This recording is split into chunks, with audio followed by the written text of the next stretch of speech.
My self प्रिया गर्ग। आज के lecture में हम देखेंगे बूलियन फंक्शन को कैसे रिप्रेजेंट कर सकते हैं। तो बूलियन फंक्शन को रिप्रेजेंट करने के अपने पास तीन तरीके होते हैं। फर्स्ट पढ़ेंगे हम एसओपी के बारे में, second POS and third is canonical form के बारे में। ठीक है, तो आज का अपना टॉपिक क्या है? Representation of Boolean function. All right, तो हमने यहाँ पे अपनी समरी लिख दी है। क्या? बूलियन फंक्शन को रिप्रेजेंट करने के तीन तरीके बता दिए, SOP, POS and third is canonical form. और कैनोनिकल फॉर्म के भी अपने पास दो तरीके होते हैं। क्या? Standard sum of products and standard product of sum. तो वन बाई वन इनके बारे में पढ़ेंगे। तो पहले टाइप क्या अपने पास भाई? एसओपी के बारे में। तो एसओपी क्या है? Basically sum of products. तो यहाँ पे क्या है, सबसे पहले आपको बूलियन कोई भी फंक्शन दिया रहेगा या बूलियन अलजेब्रा, उनको प्रोडक्ट्स करना है और एंड लास्ट में क्या करना है, आपको ऐड करना है, सम करना है। तो क्या है बेसिकली एसओपी क्या है, कैसे रिप्रेजेंट करते हैं अपन? Group of product terms sum together. और ये प्रोडक्ट टर्म्स है या आपकी ट्रू फॉर्म में भी हो सकती है या कॉम्प्लीमेंट्री फॉर्म में भी हो सकती है। जैसे अपने पास फर्स्ट टर्म क्या ले ली प्रोडक्ट की, ए बी। आपकी चॉइस, आप कुछ भी नंबर ले सकते हैं, कुछ भी बूलियन अलजेब्रा ले सकते हैं, 2 इनपुट का, 3 इनपुट का, 4 इनपुट का। ठीक है, और उसको रिप्रेजेंट कैसे करते हैं? फर्स्ट हम उसकी मल्टीप्लाई करते हैं एज यू विश। जैसे यहाँ पे ए बी ले लिया, A B bar C and B C, तो ये इसकी क्या कहलाएंगी? Product terms. तो बेसिकली ग्रुप हो गया ना, ये ग्रुप ऑफ प्रोडक्ट टर्म्स। अब उसके बाद आपने क्या करना है? सम करना है। तो बीच में क्या है? प्लस साइन यूज़ कर लिया। तो ये कौन सी रिप्रेजेंटेशन कहलाएगी भैया? आपकी सम ऑफ प्रोडक्ट्स। और सम ऑफ प्रोडक्ट्स का दूसरा नाम क्या होता है? डिसजंक्टिव नॉर्मल फॉर्म। ऑल राइट, तो अब एसओपी की डेफिनेशन आप कैसे बता सकते हैं भाई डिजिटल इलेक्ट्रॉनिक्स में? वो तो आपको समझाने के वे से था कि एसओपी एक्चुअली में होता क्या है। और आप इसको डिफाइन कैसे करते हैं कि इट कंसिस्ट, ये क्या कंसिस्ट करता है? 2 और मोर एंड टर्म्स। जैसे ये प्रोडक्ट है ना, प्रोडक्ट को डिजिटल में आप किससे रिप्रेजेंट करते हो? एंड ऑपरेशन से। तो it consist of 2 or more and terms that are or together. Or मतलब सम। तो अपने पास वो ज़्यादा एंड टर्म्स होंगी और उसका बाद में क्या करना है? और करना है। ठीक है, और each of these and terms, मतलब जो आप प्रोडक्ट टर्म्स ले रहे हो ना, ये can contain any number of variables. Means यहाँ पे एनी नंबर ऑफ वेरिएबल्स हो सकते हैं in either true or its complement form.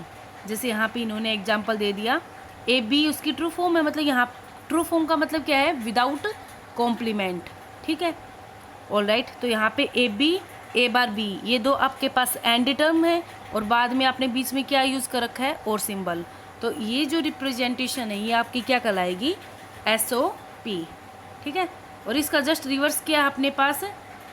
इसका जस्ट रिवर्स है आपके पास पीओएस। तो मिस यहाँ पे पहले आपको क्या करना है? सम करना है और फिर आपको क्या यूज़ करना है? उनका प्रोडक्ट यूज़ करना है। तो पीओएस क्या है अपने पास? Group of sum terms multiplying together. तो मीन्स पहले आपने सम कर लिया। जैसे आपके पास 2 इनपुट आ गई, ए प्लस बी, और दूसरी कौन सी फॉर्म आपकी? बी प्लस सी। और उसके बाद आपने क्या यूज़ कर रखा है बीच में? Product symbol. तो ऐसी अगर आपके पास रिप्रेजेंटेशन होगी तो वो क्या कहलाएगी? पीओएस। और इसका दूसरा नाम क्या होता है भाई? Conjunctive normal form. अगर आपसे कोई कहे कि कोई नंबर दे दिया, वो आगे पढ़ेंगे आप। जैसे मैंने क्या कहते हैं, ए बी मतलब ए प्लस बी, बी प्लस सी, सी प्लस डी, ऐसे 3 मेरे बूलियन वेरिएबल दे दिए और ये कहता है कि इसको कंजेक्टिव नॉर्मल फॉर्म में लिख के दिखाओ। तो बीच में बस आपको डॉट प्रोडक्ट यूज़ कर लेना है, डॉट साइन का। ऑल राइट, तो ये अपनी क्या कहलाएगी? कंजेक्टिव फॉर्म या फिर पीओएस फॉर्म। अब इसकी डेफिनेशन देख लो एग्ज़ाम के पॉइंट ऑफ व्यू से। क्या? पीओएस मतलब आपको पहले सम करना है और सम का मतलब डिजिटल में क्या होता है? और लॉजिक से। तो it consist 2 or more or terms that are and together. उसके बाद each of these or terms can contain any number of variables in either true or its complemented form. ये इसकी ट्रू फॉर्म में भी हो सकता है या कॉम्प्लीमेंटेड फॉर्म में भी हो सकता है। ठीक है, तो ऊपर वाली फॉर्म अपनी क्या कहलाएगी भाई, SOP कहलाएगा, और नीचे वाली जो फॉर्म आपकी POS। ठीक है, क्योंकि यहाँ पे एंड में सम हो रहा था बीच में और यहाँ पे प्रोडक्ट हो रहा है। तो ये आपको SOP और POS समझ में आ गया, रिप्रेजेंटेशन फॉर्म। अब हम आगे देखेंगे कैनोनिकल फॉर्म। कैनोनिकल फॉर्म एक तरीके से SOP और POS ही है, बस इसमें थोड़ी सी कंडीशन क्या आती है इसमें कंडीशन, अगर आपको हम बताएं कि इसमें जो टर्म्स होती है ना, SOP की लगा लो या POS की, जो उनकी टर्म्स होती है उनमें जो हर एक वेरिएबल आना चाहिए। मीन्स जैसे मैं आपको बताऊं, मेरे पास मैं 3 वेरिएबल्स लेके चली, उसका बूलियन अलजेब्रा की स्टडी कर रहे हैं। मैंने मान लिया AB plus ABC plus BC। Late us consider, ये कौन सी फॉर्म है भाई, SOP फॉर्म है ना अपने पास, क्योंकि मैंने पहले प्रोडक्ट कर रखा है और उसके बाद ऐड कर रखा है। ठीक है, तो SOP फॉर्म है। अब ये कैनोनिकल किस तरीके से डिफरेंट, सबसे पहले कैनोनिकल का मतलब समझो। कैनोनिकल होता है जो ये टर्म्स आ रही है ना अपने पास, इंडिविजुअल टर्म्स में हर एक वेरिएबल होना चाहिए। जैसे क्या, यहाँ पे वेरिएबल कितने टाइप के हैं, 3 टाइप के हैं, तो हर एक टर्म में अपने पास तीनों वेरिएबल होनी चाहिए, चाहे वो उसकी ट्रू फॉर्म में हो या कॉम्प्लीमेंटेड फॉर्म में हो। देखते हैं और आगे क्लियर करेंगे क्या कैनोनिकल फॉर्म क्या कहलाती है। कैनोनिकल फॉर्म उसे कहते हैं जब each term of A logic expression, मतलब हर एक टर्म है आपकी, वो कंटेन करे ऑल वेरिएबल को आइदर इन ट्रू और कॉम्प्लीमेंट्री फॉर्म। मतलब जो हर एक टर्म है आपके पास, ईच टर्म है, उसमें सारे के सारे वेरिएबल्स आने चाहिए जो आप लेके चल रहे हो। ठीक है, वो क्या कहलाती है, कैनोनिकल फॉर्म। अब कैनोनिकल फॉर्म की 2 टाइप हो गई, आपने 2 ही रिप्रेजेंटेशन पढ़े ना अभी तक, SOP और POS। अब कैनोनिकल में इसका नाम क्या हो जाता है भाई, स्टैंडर्ड SOP। SOP इसका मतलब क्या है, स्टैंडर्ड सम ऑफ प्रोडक्ट्स। तो सेम एज इट इज़ ये SOP ही है, बस स्टैंडर्ड का मतलब क्या हो गया कि हर एक टर्म कंटेन करे आपके सभी वेरिएबल्स को, all the variables of the function. जैसे लेट अस कंसीडर, मैंने फंक्शन लिया ABCD, जिसमें कितने वेरिएबल्स हैं, 4 वेरिएबल्स हैं। तो कैनोनिकल फॉर्म क्या कहलाएगी भाई, जब आप हर एक टर्म लेके चल रहे हो ना, उसमें चारों के चारों वेरिएबल आने चाहिए। जैसे ABCD, AB बार CD बार, ABCD बार।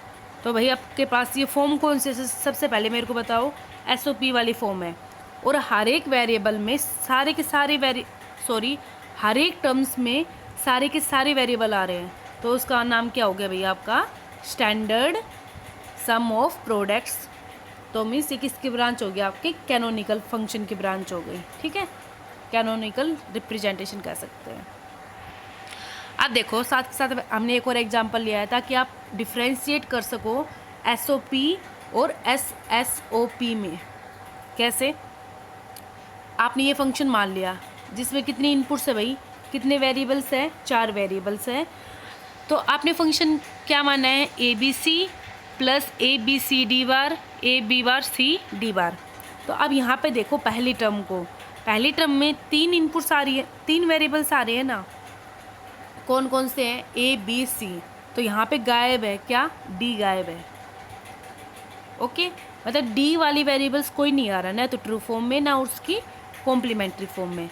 तो बेसिकली जो ये गिवन फंक्शन है ये अपना क्या है, SOP है, बट नॉट SSOP, क्योंकि SSOP होता तो हर एक टर्म्स में हर एक वेरिएबल आता आपका। तो ये कहलाता है कैनोनिकल फॉर्म की कौन सी टाइप, SSOP वाली। सिमिलरली आपने POS पढ़ रखा है POS, मतलब आपको पहले सम करना है उसके बाद प्रोडक्ट करना है। तो S का मतलब क्या हो जाएगा, स्टैंडर्ड, और स्टैंडर्ड का मतलब हर एक टर्म्स में क्या आना चाहिए, ऑल द वेरिएबल्स, सारे के सारे वेरिएबल्स आने चाहिए।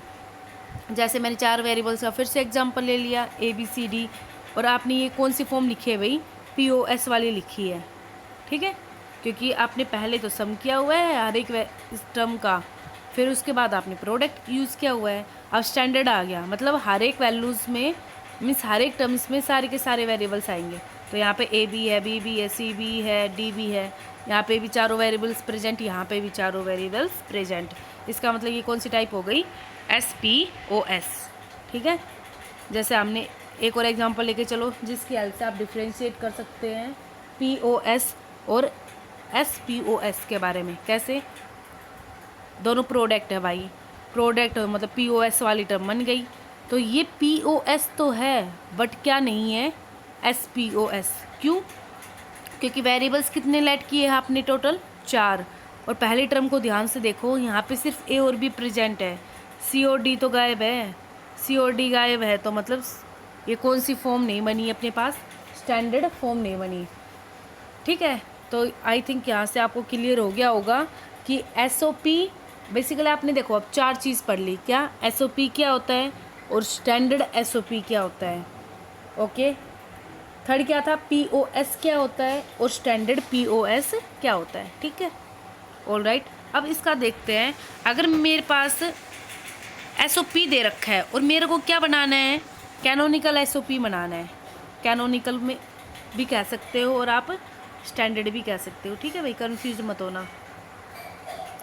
तो आप स्टैंडर्ड SOP कह लो या कैनोनिकल SOP कह लो, ठीक है। तो देखो एक फंक्शन दे रखा है अपने पास, फंक्शन की वैल्यू क्या दे रखी है, AC बार प्लस AB प्लस BC, ठीक है। तो आपको लग रहा है भाई, आपको पता है ये कौन सी टाइप है, ये SOP वाली टाइप है। और यहाँ पे वेरिएबल्स कितने टाइप के हैं, वेरिएबल्स कितने हैं टोटल, A है भाई, B है, C है। तो फंक्शन बेसिकली 3 वेरिएबल्स का है, A, B और C। तो देखो पहले में भाई AC बार है मतलब B गायब है, दूसरे में AB मतलब C गायब है, और तीसरे वाले में क्या गायब है, A। तो मतलब ये कैनोनिकल फॉर्म तो हो ही नहीं।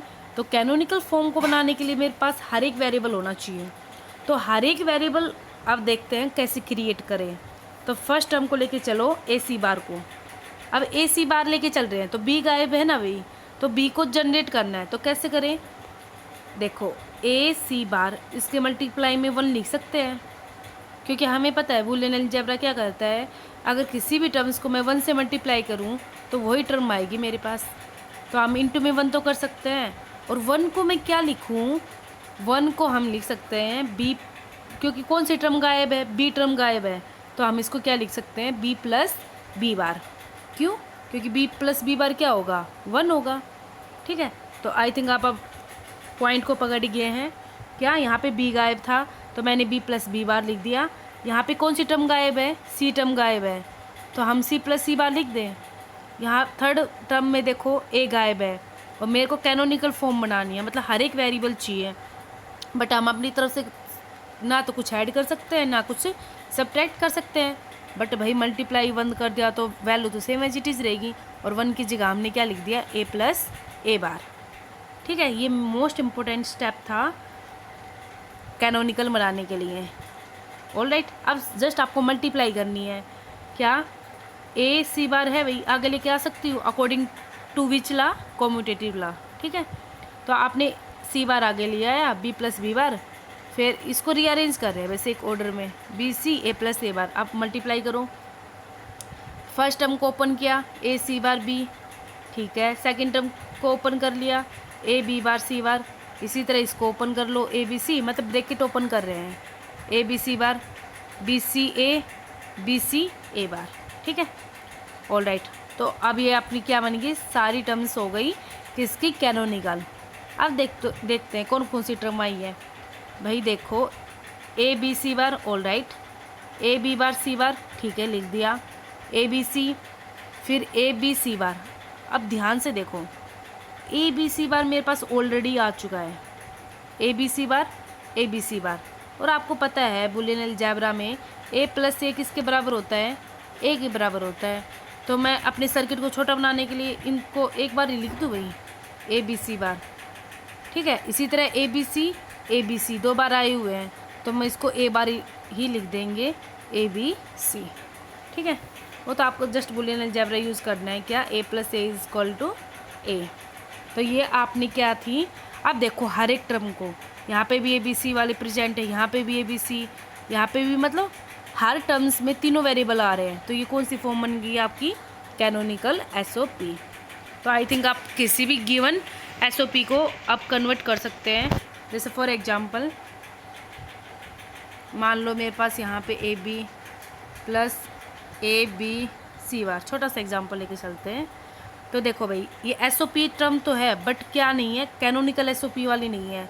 तो कैनोनिकल बनाने के लिए मेरे को क्या करना पड़ेगा, यहाँ पे कौन सी टर्म गायब है ये बताओ, सी गायब है, तो मैं सी प्लस सी बार लिख दूँ, क्योंकि सी प्लस सी बार 1 होगा, तो 1 को मल्टीप्लाई करूँगी तो same as it is function बना रहेगा। और ए बी सी बार, तो वैल्यू क्या बनी, अब ब्रैकेट ओपन कर लो, A B C plus A B C bar, और ये वैल्यू मेरे पास ऑलरेडी क्या थी, ए बी सी बार, ठीक है। ऑल राइट, तो अब अपने पास क्या आ गया, ए बी सी, ये भी ए बी सी बार, ये भी ए बी सी बार। तो मैं एक बार लिख दूँ भाई, क्योंकि ये एक तरीके से रिडंडेंसी है, मतलब जिसका कोई यूज नहीं है। एक ही टर्म को हम 2 बार क्यों लिखे, उसको एक बार लिख दिया तो अपना ये क्या आ जाएगा, आंसर हो जाएगा।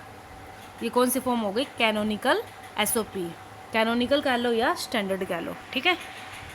ऑल राइट, सिमिलरली अब हम क्या पढ़ेंगे, POS दे रखा है, और क्या करना है आपको, कैनोनिकल POS बनाना है। तो कैसे बनाएंगे भाई, देखते हैं। जैसे एक गिवन फंक्शन दे रखा है a plus B plus C, A plus C. तो सबसे पहले ये बताओ फॉर्म कौन सी है भाई, देखो पहले तो सम का रखा है और फिर मल्टीप्लाई किया हुआ है, तो मिस POS, पीछे से चलना स्टार्ट क्या करूँ, POS मतलब पहले सम फिर प्रोडक्ट, ओके। बट हमें बनाना क्या है, कैनोनिकल। कैनोनिकल मतलब हर एक टर्म में हर एक वेरिएबल आना चाहिए। तो देखो ए पहले वाली टर्म में ए और बी है, सी नहीं है, दूसरी में बी और सी है, ए नहीं है, तीसरी वाली में बी नहीं है। तो अब देखो हमें क्या करना है, देखो अब एडिशन है ना बेसिकली, ए प्लस बी अपनी तरफ से ना तो ऐड कर सकते हैं, ना मल्टीप्लाई, ना डिवाइड, ना सब्ट्रैक्शन। बट मैं यहाँ पे 0 ऐड करूँ तो कोई दिक्कत, same as it is value रहेगी आपके पास, ए प्लस बी, है ना। तो मीन्स आपने यहाँ पे 0 को ऐड कर दिया तब भी value same as it is रहेगी। अब मैं 0 का फ़ायदा कैसे लूँगी, यहाँ पे कौन सी टर्म गायब है, सी टर्म गायब है, तो मैं इसको ऐसे लिख सकती हूँ सी इंटू सी बार, क्योंकि आपको पता है बुलियन अलजेब्रा में क्या, जो आपने बुलियन रूल्स पढ़े थे, कौन सा, कोई भी वेरिएबल है अगर मैं उसको कॉम्प्लीमेंट के साथ मल्टीप्लाई करती हूँ तो आंसर क्या आता है, 0 आता है। वो इस प्रॉफिट का यूज़ करेंगे हम। तो आ जाओ अपने क्वेश्चन पे, ए प्लस बी, सी टर्म गायब थी, सी इंटू सी बार से रिप्रेजेंट कर दिया, अपनी इक्वेशन भी चेंज नहीं हुई, क्यों, क्योंकि 0 ही तो है बेसिकली। अब बी प्लस सी है तो मैंने क्या ऐड कर दिया, ए गायब है, ए इंटू ए बार। अब इसमें कौन सी टर्म गायब है, बी टर्म गायब है, तो आपने क्या लिख दिया, बी इंटू बी बार। तो देखो अब देखो मेरे को तो अपना आधा क्वेश्चन तो यहीं पे सोल्व हो जाता है, हर एक टर्म को प्रेजेंट कर दिया आपने। कैनोनिकल POS चाहिए, तो देखते हैं। सबसे पहले अब आपने कौन सी प्रॉपर्टी का यूज़ किया है, डिस्ट्रीब्यूटिव प्रॉपर्टी का। क्या है डिस्ट्रीब्यूटिव प्रॉपर्टी, अगर ए प्लस बी सी समथिंग है तो कैसे करते हो, इसको इसके साथ में मल्टीप्लाई करते हो, ए को सी के साथ में मल्टीप्लाई करते हो। तो कैसे लिखते हो आप, ए प्लस बी और प्रोडक्ट में ए प्लस सी, ला पढ़ रखा है ना डिस्ट्रीब्यूटिव का, वो यूज़ करना है आपको। तो क्या यूज़ किया, ए प्लस बी को एक टर्म मान लो और ये दूसरी वाली टर्म आ गई, ठीक है। मतलब ए प्लस बी को मैंने मान लिया, let us consider X plus C into C bar. Distributive property use करो, एक्स को सी के साथ भी लिखना है, एक्स को सी बार के साथ भी लिखना है। अब एक्स की वैल्यू पुट कर दो, ए प्लस बी, तो A plus B plus C, A plus B plus C बार, ठीक है। तो इसको इसके साथ भी कर लिया और इसको सी बार के साथ भी, तो A plus B plus C into A plus B plus C bar. अब सिमिलरली आगे वाले टर्म में यूज़ कर लो, A plus B plus C, A bar and so on.